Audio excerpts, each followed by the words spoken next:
Hello, loves. Welcome into your timeless mythos reading at Soulfire Tarot. I have a message for you from Spirit today.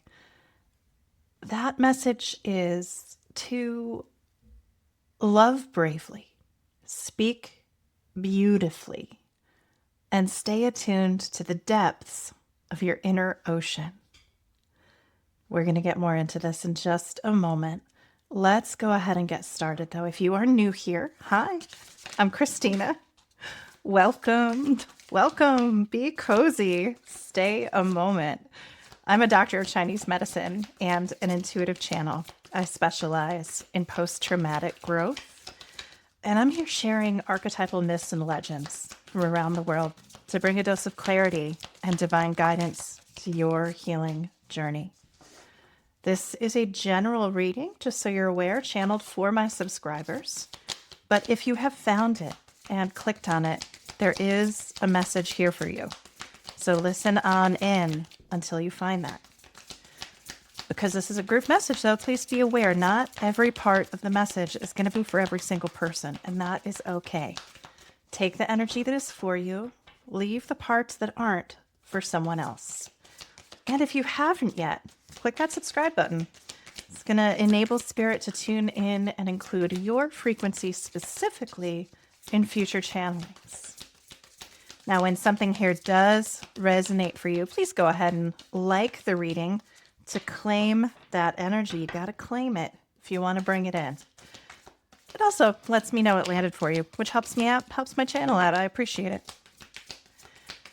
And then if you're inclined, post a comment. Tell us what is going on, how and why it resonates, so our circle can connect. Remember, we're all in this together, loves. All right, we have our beginning cards. Let's go ahead. Take a deep breath in the nose, out the mouth. Let's connect in and see what Spirit wants to share with us today. So we are starting today with the organizing energy of Triton as the king, or rather the Knight of Cups. So Triton in the Greek pantheon was the son of Poseidon and Amphitrite. He was born deep under the sea, and you see these beautiful scales on his lower half here. So he was half man, half fish, essentially a merman.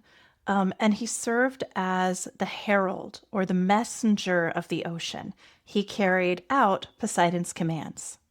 He had a shell that would raise or calm the seas.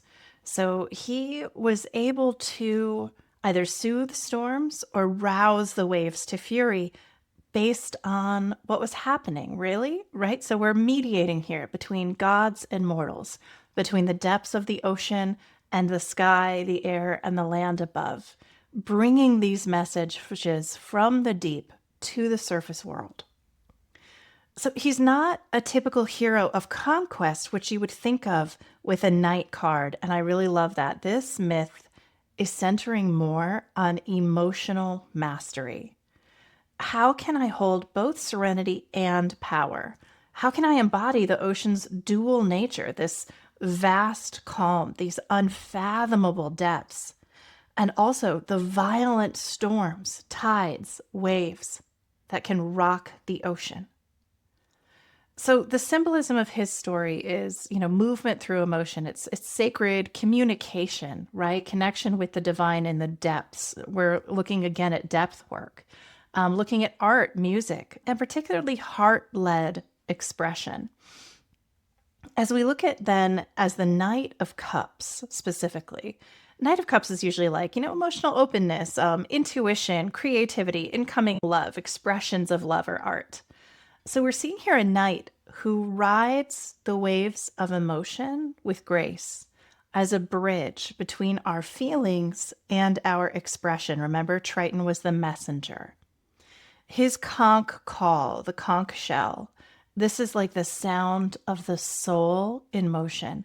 We're carrying messages of peace, of beauty, of understanding. But it's also remembering that the same voice that can calm a storm can summon one. So our sensitivity has to be paired with clarity. The invitation today is, how can we move through life like a tide? How can we be gentle, persistent, and also true to ourselves, true to our depths? So remembering that message from Spirit: love bravely, speak beautifully, and stay attuned to the depths of your inner ocean. And we're seeing here immediately in our clarifiers from the Light Seers Tarot, we have two major arcana right off the bat. The star card, we're seeing our northern star, right? So kind of like our guiding light, our guiding purpose. This is also our hope, our inspiration, our divine connection. The star comes out after the tower, right? This is this energy that we can find inspiration, find hope, even when things seem the most challenging. And so here we're seeing, it's like the idea that the dawn is brightest after the dark. It's always dark. It's always, I can't remember the exact phrase. How does that go? It's like, it's almost coming to me. Maybe someone can comment it down below if you remember. But it's the idea that it's after the darkest part of night that the dawn comes. And this is the energy of the star. It's after the darkest part of our day, the darkest part of our journey, that we find that hope and that inspiration again. And then we come in to the Judgment card. So these are major patterns that are weaving and moving in our lives right now, with these major arcana coming in. As we look again at this energy of love, we've been looking at transformation, at plumbing our own depths, our shadow work, our emotional clarity. And we're seeing here this finding our inspiration, even when things have felt very, very difficult in that aftermath. And then coming into this judgment is the notion of rebirth, of my inner calling, of absolution. And see this beautiful card.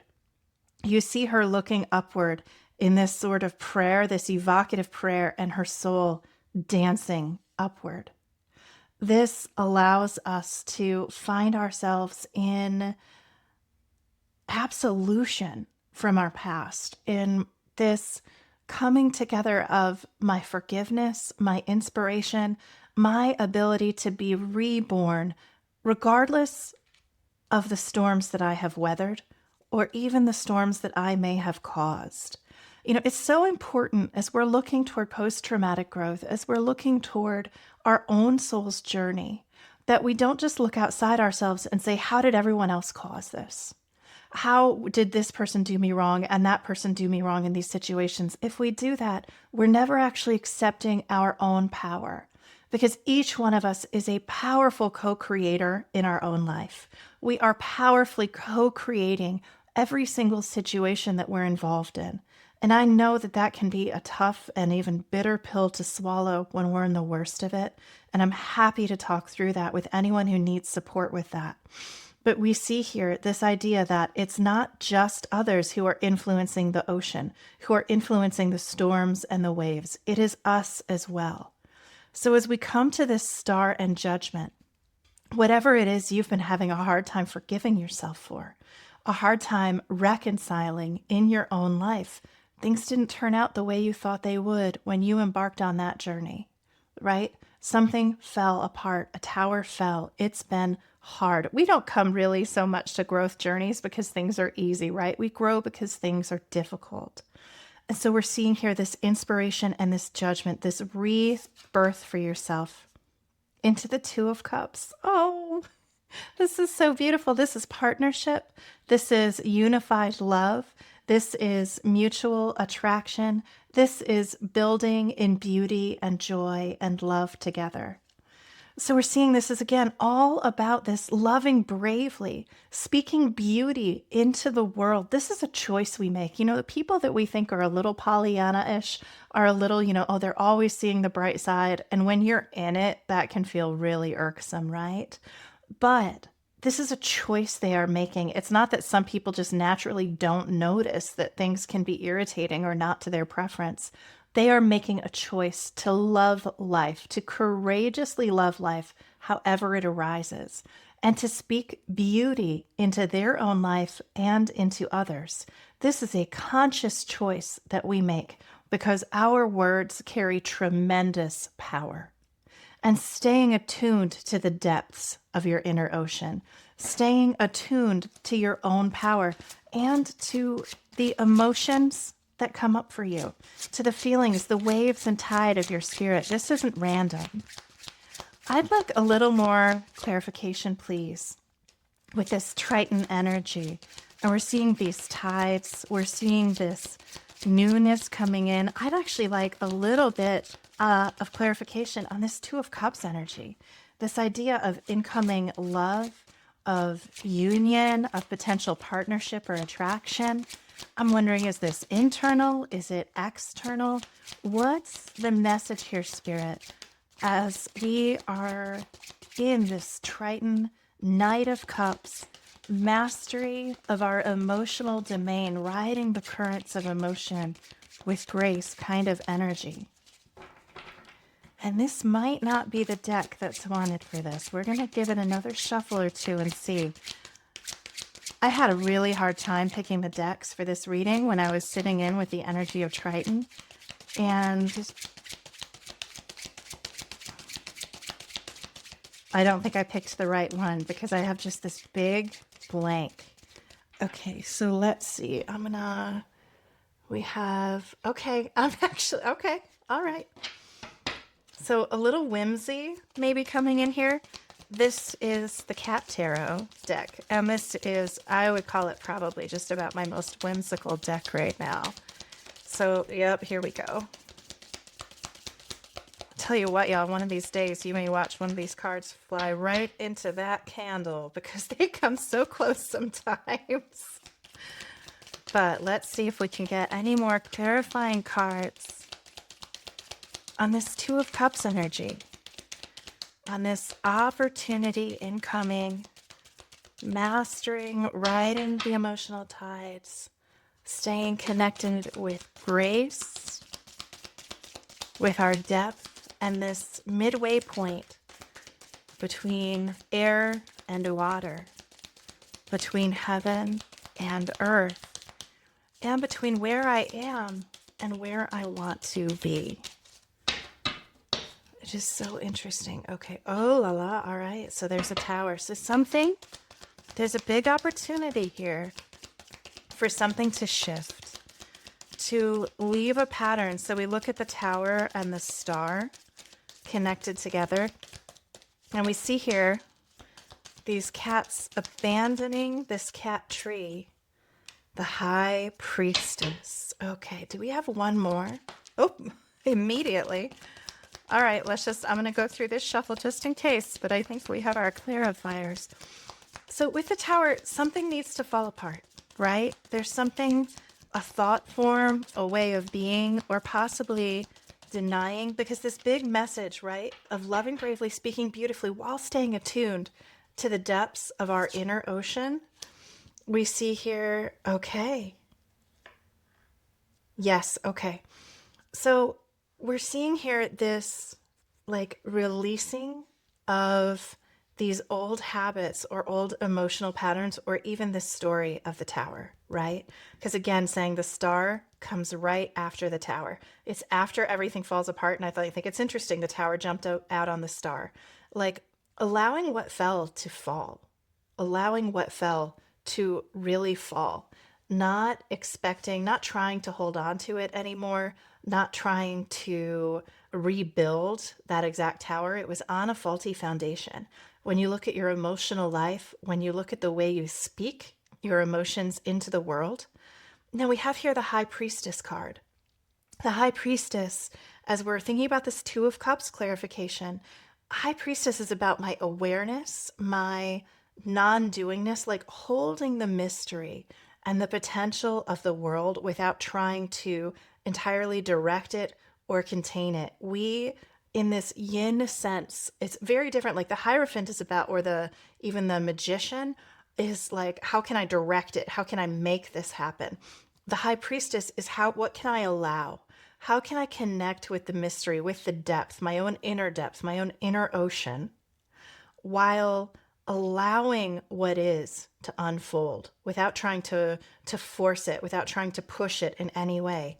And then we have here the Four of Wands. So Four of Wands is coming together in celebration and joy. It's harmony, homecoming, relaxation.